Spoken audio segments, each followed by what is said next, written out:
इस वक्त हम लोग दिल्ली के रामलीला मैदान के बाहर हैं। कई सारे जो छात्र हैं वो हम लोग के साथ मौजूद हैं। आज आप लोग आए हो, क्या कारण है? पहले तो मतलब ये बताइएगा क्या कारण है? सर एसएससी एग्ज़ाम के अंदर है ना, पिछले कुछ निरंतर लगातार समय से कुछ खामियां चली हुई है, जिनके लिए ना बच्चे आवाज़ उठाने के लिए यहाँ पे हुए थे। सर मतलब जो भी बच्चों के सेंटर 500 किलोमीटर दूर दिए जा रहे हैं और भी बहुत सारी खामियां हैं। अब आप एक चीज़ बताइए, अगर इस देश के अंदर डिजर्विंग कैंडिडेट की जगह अगर जो बच्चे उस चीज़ के लायक नहीं, अगर वो आगे आएंगे, वो सिलेक्ट होंगे, तो आप मुझे बताओ देश किस दिशा के अंदर आगे जा रहा है। हुआ क्या था? कल क्या हुआ था? कल सर यहाँ पे शांतिपूर्वक तरीके से ना बच्चे अपनी बात रखने के लिए इकट्ठा हुए थे। सबसे पहली बात तो सर हमें यही नहीं समझ आ रहा कि हम सिस्टम तक अपनी आवाज़ पहुँचाएं किस माध्यम से। तो ये एक प्रोटेस्ट का एक जरिया था, उसके ज़रिए हम यहाँ पे इकट्ठे हुए थे और बिल्कुल शांतिपूर्ण ढंग से वो चीज़ें चली हुई थी। तो अचानक से शाम को है ना सर यहाँ पे कुछ छात्रों को डिटेन कर लिया जाता है, कुछ टीचर्स को भी डिटेन कर लिया जाता है और कई स्टूडेंट्स के ऊपर है ना लाठियाँ भी चलाई गई है सर, और कई सारे बच्चों को गंभीर चोटें आई है। तो अब ये नहीं समझ आ रहा तो बच्चे जाएं तो जाएं कहाँ जाएं। आप लोग की मांग क्या है? आप लोग की जो आप इतनी दूर से आए हो? देखिए सर, हमारी मांग ये है कि मैं खुद एक शिक्षक हूँ, बच्चों को पढ़ाता हूँ। अब एक नई कंपनी ने पेपर कराना शुरू किया जिसका नाम है एडिक्विटी, और इसमें इस बात के बहुत प्रमाणिक सबूत हैं कि कंप्यूटर का एक्सेस बाहर हो जा रहा है, बाहर से कोई भी पेपर कर दे रहा है हैक करके। एक तो ये समस्या सबसे बड़ी है। तो इस कंपनी का इतिहास भी खराब रहा है, तो इस कंपनी को हटा के हम चाहते हैं जैसे पुरानी व्यवस्था थी। हमें नहीं पता, देखिए हम टीचर, हमें नहीं पता कौन सी कंपनी वो है, लेकिन इससे पहले की व्यवस्था बड़ी अच्छी थी। टीसीएस में ये सब चीज़ें इतनी देखने को नहीं मिलती थी। कुछ समस्याएं होती थी तो वो कुछ हद तक सोल्व भी हो जाती थी, कंप्लेंट करते थे। इस बार तो बच्चों को गदर मच गया है। पेपर के क्वेश्चंस में भी इतना अजीब हो रहा है कि सिलेबस में जो डिस्क्राइब है उससे अलग सब्जेक्ट के क्वेश्चन आ गए। उसके बाद क्वेश्चन मैथ का आ रहा है, ऑप्शन रीजनिंग के आ रहे हैं।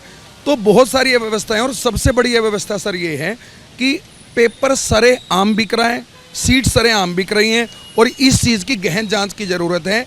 एडिक्विटी को हटा के उसकी जगह एक अप्रोप्रिएट वेंडर लेके आएँ, फेयर एग्जाम सिस्टम हो। बस हमारी टीचर्स की बच्चों के हित में ये मांग है। आज आप लोग आए हो, अभी यहाँ पर जैसे हम लोग आए तो सारे गेट बंद हैं, कैसे? सर जो प्रोटेस्ट की परमिशन थी वो 3 दिन की थी, लेकिन कल दिल्ली पुलिस ने बताया कि भाई शाम को 5 बजे के बाद आप प्रोटेस्ट नहीं कर सकते। तो उसके बाद बच्चे जाने लगे, लेकिन कई बच्चे थे जो अड़ के बैठ गए। तो उसके बाद टीचरों की भी जिम्मेदारी है कि जब तक सारे बच्चे नहीं जाते तब तक वहाँ पर बने रहें।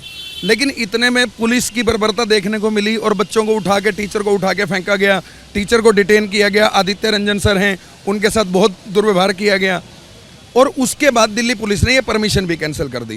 क्योंकि यदि कल का प्रोटेस्ट शांतिपूर्वक संपूर्ण हो जाता तो आज यहाँ लाखों बच्चे देखने को मिलते। अब बच्चों को ये भी डर रहता है सर कि कहीं जाएं, केस ना हो जाएं, ये ना हो जाए। माँ बाप भी डरते हैं।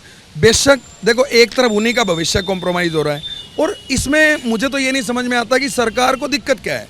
मैं नहीं मान सकता कि हमारे देश के प्राइम मिनिस्टर तक ऐसे करप्शन की बात ना पहुँच रही हो, और वो पहुंच जाए तो वो एक्शन ना ले। ये बात हमारे सबके समझ से बाहर है कि इससे पहले भी तो 7 साल से एग्जाम सिस्टम चल रहा था ना, टीसीएस ले रही थी, ऑनलाइन पेपर हो रहे थे, यही सरकार थी, तब तो टीचरों ने कोई आंदोलन नहीं किया।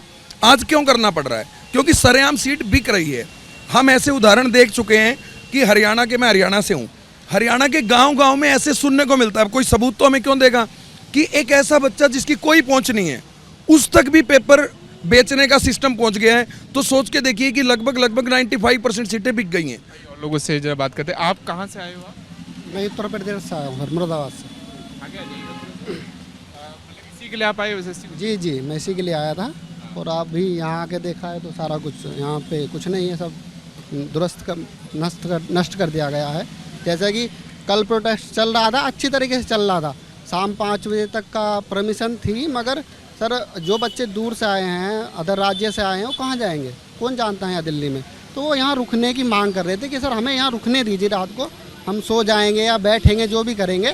तो मगर क्या रहा कि दिल्ली पुलिस का जो भी मंशा थी, उन्होंने जोर ज़बरदस्ती से उन बच्चों को वहाँ से हटाया, पीटा गया।